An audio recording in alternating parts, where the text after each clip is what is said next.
Hi, the conversation today has to do with Health Check and Troubleshooting. It's a plugin from WordPress community.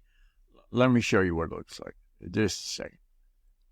Okay, look for that little wiggly line and the blue logo, Health Check and Troubleshooting by WordPress.org community. That means they've checked it out, and I've used it. It works great. I'd add that to your internet toolbox. If you've got a WordPress site, this is one you want to have because it does a great job. So I want you to have a good weekend.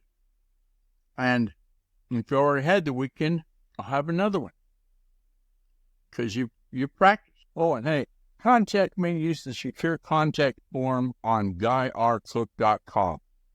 If you like this episode on YouTube, and give it a thumbs up, and then click on the bell and subscribe to future episodes. I've got them so you can get them. It's a wrap.